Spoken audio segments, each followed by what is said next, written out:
హైదరాబాద్ లో కాసేపట్లో సీఎల్పీ సమావేశం జరగనుంది. తాజా రాజకీయ పరిణామాలు నేతలు చర్చించనున్నారు. సీఎం రేవంత్ రెడ్డి అధ్యక్షతన జరగనున్న ఈ సమావేశానికి పార్టీ ఇన్ఛార్జ్ మున్షి తదితరులు హాజరవుతారు. టీపీసీసీ చీఫ్ మహేష్ కుమార్ గౌడ్ నియామకం తర్వాత భేటీ జరగడం ఇదే మొదటిసారి. ఈ సందర్భంగా మహేష్ కుమార్ గౌడ్ కు సన్మానం చేయనుంది సీఎల్పీ. ఈ సమావేశానికి సంబంధించి మరింత సమాచారం మా ప్రతినిధి సిద్ధార్థ్ అందిస్తారు. సిద్ధార్థ్, ఈ సమావేశంలో ప్రధానంగా ఏ అంశాలపై చర్చ జరగనుంది? సిద్ధార్థ్. Thank you Sumitra. కాసేపట్లో సీఎల్పీ సమావేశం కొనసాగనుంది. సీఎల్పీ సమావేశానికి సీఎం అధ్యక్షతన జరగనున్నటువంటి సమావేశానికి మంత్రులు, ఎమ్మెల్యేలు, ఎంపీలందరూ హాజరవుతున్నారు. ప్రస్తుతం మనం విజువల్స్లో చూడొచ్చు. కార్యక్రమానికి మంత్రులు అదేవిధంగా ఎమ్మెల్యేలు వచ్చారు. కాసేపట్లోనే సీఎం కూడా రాబోతున్నారు.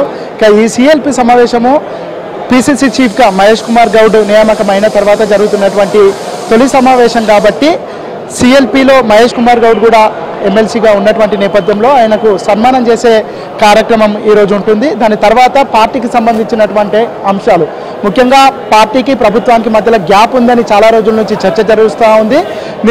నిన్నటి నుంచి మొదలైనటువంటి ఉమ్మడి జిల్లాల సమీక్షా సమావేశంలో కూడా ఇదే అంశాన్ని పలువురు ఎమ్మెల్యేలు, ఎంపీలు పార్టీ దృష్టికి తీసుకువెళ్తున్నారు. దాంతోపాటు అధికారులు తమకు గౌరవం ఇవ్వట్లేదు, తమ మాట లెక్క చేయట్లేదు అని నిన్న ఉమ్మడి జిల్లా సమీక్షా సమావేశంలో పలువురు ఎమ్మెల్యేలు పీసీసీ చీఫ్ మహేష్ కుమార్ దృష్టికి ఈ అంశాన్ని తీసుకువెళ్లారు. దీనిపై ఇన్ఛార్జ్ మంత్రులు చర్యలు తీసుకోవాలి, వాళ్ళు ఈ అంశాన్ని సెటరేట్ చేయాలని మహేష్ కుమార్ గౌడ్ సూచించారు. దానికి సంబంధించినటువంటి అంశం కూడా ఈరోజు కీలకంగా చర్చకు వచ్చే అవకాశం ఉంది. ఇక దాంతోపాటు ఇటు పార్టీ ఫిరాయింపుకు సంబంధించిన అంశం కూడా తెలంగాణలో ఒక హాట్ టాపిక్గా మారుతూ ఉంది.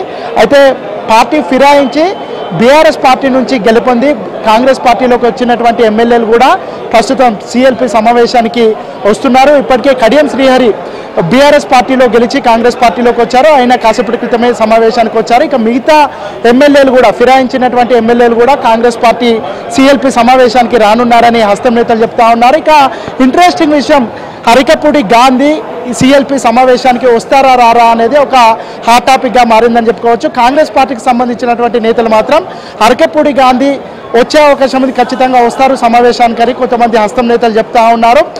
ఆయన ఇటీవల తాను పార్టీ మారిన ఇన్సిడెంట్ మనం అందరం చూసాం. కానీ తానేమీ పార్టీ మారలేదు, నేను ప్రతిపక్షంలో ఉన్నాను కాబట్టి తనకు పీఎస్సీ అధ్యక్షుడి హోదా వచ్చిందని అరకపూడి గాంధీ అన్నారు. కానీ ప్రస్తుతం కాంగ్రెస్ పార్టీకి సంబంధించినటువంటి నేతలు కొందరు మాత్రం ఆయన కాంగ్రెస్ పార్టీలో చేరారు, ఆయన మరి కాసేపట్లోనే సీఎల్పీ సమావేశానికి రానున్నారని కూడా చెప్పారు. ఇక లోకల్ బాడీకి సంబంధించినటువంటి ఎన్నికల అంశం కూడా ఈరోజు సీఎల్పీ సమావేశంలో చర్చకు వచ్చే అవకాశం ఉంది. ఇక కాసేపట్లోనే సీఎం రేవంత్ రెడ్డి ఇక్కడికి వచ్చిన తర్వాత సీఎల్పీ సమావేశం మొదలుగాను.